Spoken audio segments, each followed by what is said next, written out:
Well, I think the opportunities are really for continued growth. There's a lot of capital out there that's available for developers.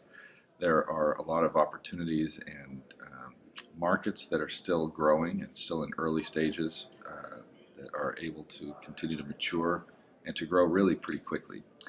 I think those are opportunities. The pricing for solar continues to become more and more competitive with utility scale and other alternative energy sources. So I think that drives pretty dramatic growth and adoption throughout the different niches, residential, commercial, industrial, utility scale. Um, so I think in general that outlook is very positive. Those possibilities are tremendous.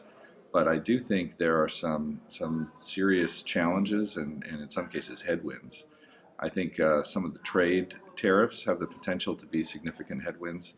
Um, the steel tariffs, the solar tariffs, they get priced in and they get adjusted for, but they're one other thing to deal with and to try to get some certainty around. I think the pricing for utility scale offtake agreements is very challenging. It what the market is demanding from solar is getting very hard to deliver on a lot of the utility scale projects, and a lot of the states are trying to avoid some of their PERPA obligations. Some of the utilities in a number of states are trying to make that more difficult to achieve. So I think that's another challenge. Um, I think there's also some regulatory issues that are occurring at the state level. So a lot of net energy metering policies are being revised and changed, um, and some of those are being done in a very cooperative and productive way that I think will be beneficial for solar in the long run. But some of them are really almost punitive and will probably have a harmful effect. And the uncertainty surrounding those proceedings is also having a potentially a harmful effect and provides, but it gives some challenges to successfully developing projects and to obtaining financing.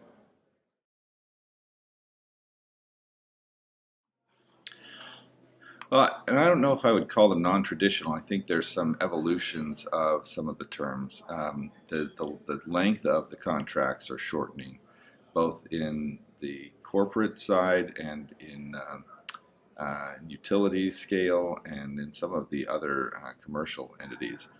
The interesting thing is the commercial side is probably more willing to sign long-term agreements than some utilities are. A lot of the corporate off-takers are concerned about entering into very long-term agreements. So I think the term becoming shorter and shorter, some 5, 7, 10-year terms instead of 15 or 20, 25. There's still longer terms out there, but they are becoming harder to find. I think one of the other things is a shift of some of the regulatory risks. So whether that's to a utility off-taker or whether it's to with respect to a utility off-taker or a commercial counterparty, I think the developers are being forced to accept more regulatory uncertainty, that if there's a change in a policy in the future, the regulator changes the rules, that the developer needs to bear the burden of that, and it's difficult to shift that away from them.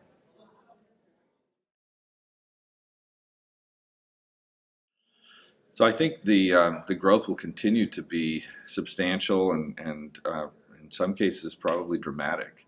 Uh, the growth to date has really been among the very large corporate off-takers. So you've had Googles and Apples and GMs and very large organizations. I think that we are seeing a shift in away, not necessarily away from, but the growth I think will be even more dramatic in those mid-tier companies, maybe the Fortune 500 instead of the Fortune 100.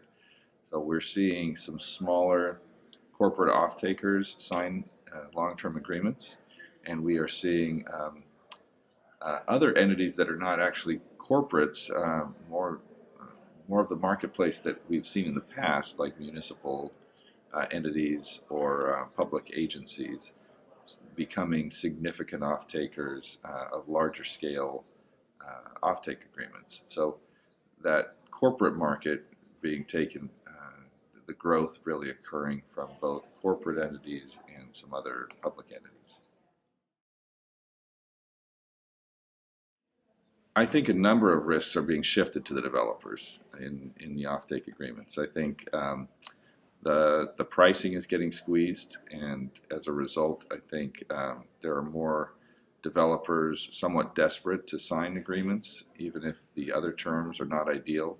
I think also feeding into that are some alternative financing sources. There's some combined sponsor equity, tax equity, and debt providers that have a little bit different risk profile than maybe the combination of traditional entities have been, where you had tax equity investors with slightly different risk profile than the cash sponsor equity investors, and then the third-party lender having a different view than those two. So I think combining those potentially gives the ability to have some more flexibility, where the developers can accept more risk than might have been the case in the past. And I think that's regulatory. I think it's things like environmental issues get more and more shifted to the developer, and they're less able to share that risk or allocate it among other parties. Certainly change in law and some of those issues that the investors never want to take, and the financing parties, but I think some of those are getting more explicit in the indemnities that the developer needs to provide. In some cases, having reserves or letters of credit or bonds or other resources in place to ensure that any damages or harm that come from some of those issues are addressed. So I think there are a number of ways that gets shifted to the developers, but I do think there are pressures on them to accept more of the risks than they have in the past. So I'm very optimistic on the growth of community solar. I think it solves a lot of problems.